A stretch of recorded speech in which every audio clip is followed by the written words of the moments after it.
Le carême l'a fini quand en fait?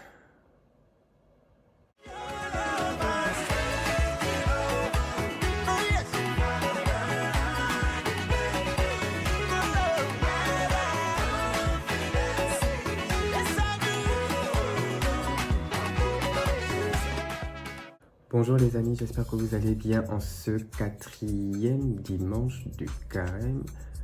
Finalement, ça passe pas si lentement que ça, j'ai l'impression que ça passe même assez rapidement. Bref, j'espère que vous allez bien, moi ça va. Je reviens d'une retraite, spirituelle avec les jeunes de la paroisse de Notre-Dame de Fives à Lille. Et c'était tellement bien. Et du coup, aujourd'hui, j'avais un thème de vidéo et finalement, je voulais parler de la retraite. Mais finalement, je pense que je vais parler des deux parce que les deux se regroupent assez bien. Donc, mon thème, c'était Entends mon cœur. Et le thème de la retraite, c'était expérimenter Dieu. Donc, on va faire un petit mix de tout ça et je vais vous parler du coup de mon ressenti et de mes impressions au sujet de la retraite de ce week-end. C'est parti! Le thème de la retraite, comme je vous l'ai dit, c'était expérimenter Dieu. Et pour étudier ce sujet, nous avons fait 3 groupes de partage pour discuter du coup autour de ce sujet. Chaque équipe, chaque groupe avait un passage biblique avec des questions. Et nous, notre passage biblique, c'était le passage de Bartimée. Donc pour la petite histoire, Bartimée était un aveugle et Bartimée a entendu que Jésus de Nazareth arrivait. Du coup, dans l'évangile selon saint Marc au chapitre 10, verset 47, il est écrit, je cite, « Quand il apprit que c'était Jésus de Nazareth, il se mit à crier, « Jésus, fils de David, aie pitié de moi. » Du coup, l'une des questions qui nous était posée par rapport à ce verset, c'était comment on réagit face aux obstacles sur notre parcours. Et ça m'a fait sourire parce que je me suis rendu compte que moi, j'avais 2 manières de réagir face aux difficultés. La première façon, c'était de faire comme Bartimée. Et pourquoi ça m'a fait sourire? Justement parce que en début de semaine, j'avais des examens et c'était assez compliqué pour les révisions, etc. Et je me rappelle d'avoir dit exactement la phrase « Jésus, fils de David, sauve-moi ». J'ai trouvé ce petit clin d'œil amusant. On me met face à la situation de Bartimée qui dit aussi « Jésus, fils de David, sauve-moi, Jésus, fils de David, aie pitié de moi ». Et en l'appelant comme ça, en disant « Jésus, fils de David », je me suis rappelé que ce soit Bartimée, ou que ce soit moi, ou que ce soit toutes les personnes qui l'appellent comme ça, nous reconnaissons en Jésus sa royauté de fils de Dieu, de la lignée de David. Nous reconnaissons qu'il est le roi de notre vie et que c'est par lui que nous pouvons être sauvés. Nous reconnaissons que nos forces sont limitées, que nous arrivons au bout de nos forces et que c'est lui qui vient compléter le reste, qui vient compléter ce dont nous avons besoin pour nous permettre de franchir les obstacles que nous n'arrivons pas à franchir avec nos propres forces. La deuxième façon dont je réagis face aux obstacles et aux difficultés, c'est assez particulier parce que souvent, je pense que je ne suis pas le seul dans ce cas, mais très souvent, quand on passe par des situations particulières et qu'il faut justement demander l'aide à Dieu, qu'il faut justement dire « Jésus, fils de David, aie pitié de moi, Jésus, fils de David, sauve-moi », on n'a plus les mots. On n'a plus les mots, c'est comme si on ne savait plus prier. On n'arrive pas à se positionner, à se mettre face à Dieu et à prier, à l'appeler à l'aide, à lui présenter nos difficultés. Du coup, moi, qu'est-ce que je fais? Je m'assois, je me pose et je dis « Seigneur, entends mon cœur ». Et c'est vraiment de dire « Seigneur, je n'y arrive pas. Seigneur, je suis dépassé. Seigneur, j'ai tellement de choses à te dire pour te demander de venir m'aider, mais je n'ai pas les mots. Je ne sais pas quoi te dire, je ne sais pas comment te le dire. Et pourtant, mon cœur est rempli, mon cœur est chargé. Mon cœur est rempli de questionnements, mon cœur est rempli d'inquiétudes. Mais je ne sais pas te les formuler. Mais toi, Seigneur, tu me connais comme si tu m'avais fait. Parce que c'est toi qui m'as fait. Du coup, juste lis en moi. Entends mon cœur, entends la détresse de mon cœur. Entends les difficultés par lesquelles je passe. Entends le cri que je te lance silencieusement. Entends ma détresse, entends mon cœur. Le Seigneur nous connaît mieux que quiconque et il entend les battements de nos cœurs. Il entend nos pensées. Il sait, en fait. Il sait. Même quand, avant de vouloir venir lui exposer ce par quoi nous passons, il sait déjà ce par quoi nous passons. Il sait déjà ce que nous avons vécu et qui nous a mis dans cette situation de détresse qui nous empêche de venir vers lui pour lui exposer la situation. Il est au courant. Alors moi, quand je suis dépassé par la situation, quand je suis éprouvé, quand je suis fatigué, je me mets devant Dieu et je dis, Seigneur, entends mon cœur. Je ne sais pas quoi te dire, je ne sais pas comment te le dire. Là, actuellement, je ne sais pas te parler. Alors, s'il te plaît, je t'ouvre mon cœur, entends mon cœur.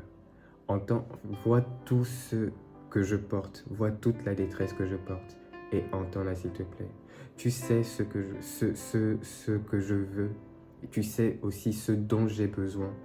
Alors s'il te plaît, fais quelque chose de beau, mais juste entends mon cœur, entends la situation par laquelle je passe. Et c'est une manière aussi de reconnaître la royauté de Jésus en lui disant, Jésus, au final, fils de David, viens me sauver, viens m'écouter en profondeur, au plus profond de mon cœur, et viens exaucer mes prières intérieures.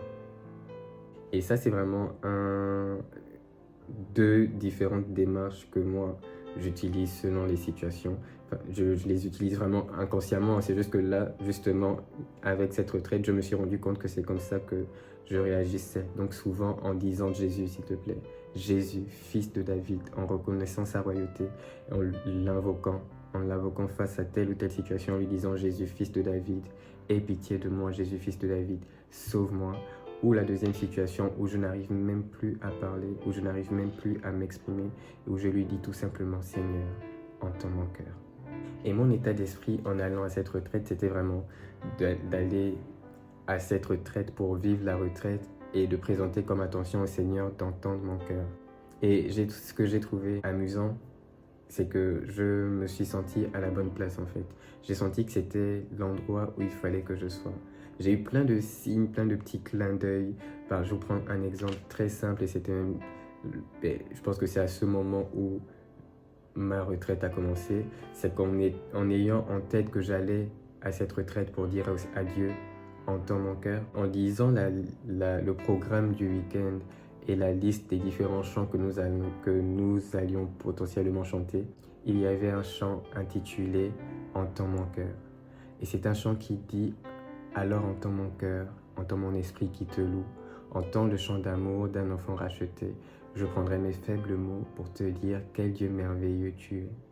Mais je ne pourrai pas te dire tout mon amour, alors entends mon cœur. » C'est vraiment d'invoquer Dieu en lui disant « Mes mots sont trop petits pour t'exprimer mon amour, alors entends juste les battements de mon cœur qui te disent je t'aime. » Et cette chanson était la réponse du coup à ma démarche. Cette chanson, c'est comme si elle m'avait dit « C'est ça ta démarche, c'est ce que tu veux faire, mais tu es au bon endroit, tu es au bon moment, le Seigneur t'attend pour ça. » Et le deuxième signe, du coup, c'était le Jésus, fils de David, aie pitié de moi, que j'ai dit comme prière en début de semaine pour mes examens et que je retrouve, du coup, lors de mon partage biblique avec l'histoire de Bartimée.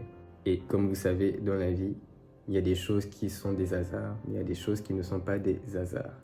Et je me suis rendu compte aussi que même au-delà de moi, en fait, c'était vraiment un moment particulier parce que même au-delà de ma démarche, de ma personne, l'Esprit Saint agit en fait et tout le monde, toutes les personnes qui étaient présentes, en fait c'était un moment qui devait avoir lieu de la manière dont il a eu lieu avec les personnes qui étaient présentes. Et il y a eu plein de témoignages, plein de belles choses qui ont été dites, plein de belles choses qui ont été vécues et qui me confortent vraiment dans le sens que l'Esprit Saint nous a tous appelés à être présents lors de cette retraite et que moi, l'Esprit Saint m'a vraiment appelé pour vivre cette retraite. Donc c'était vraiment un très beau moment. Dieu me donnait l'opportunité de lui parler, comme s'il me donnait le droit, j'ai envie de dire, comme s'il me donnait la chance de lui dire « Jésus, fils de David, aie pitié de moi et entends mon cœur. » Sur ce, c'est la fin de cette vidéo. J'espère que ça vous a plu, j'espère que ça vous a parlé, que ça vous fait du bien d'entendre ces paroles, d'entendre mon petit partage par rapport à mon petit week-end. J'espère avoir été assez clair aussi dans ce que je voulais vous partager, que c'est assez simple à comprendre et que ça puisse vous inspirer dans votre vie, dans ce mi-chemin du temps de carême. Et voilà.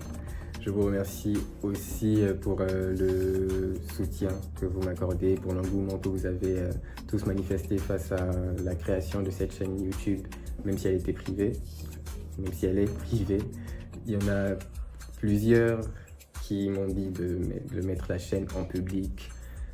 Donc, bon, un bon entendeur, salut, ou saligne. Il paraît qu'on dit un bon entendeur saligne. On dit salut, ou un bon entendeur salut, ou un bon entendeur saligne. Moi, j'ai toujours dit salut. En tout cas, dites-moi comment vous dites ou pas. Mais en tout cas, ce qui est sûr, les amis, n'oubliez pas que dans la vie, il ne faut jamais abandonner, mais toujours s'abandonner. Sur ce, bon dimanche, les amis.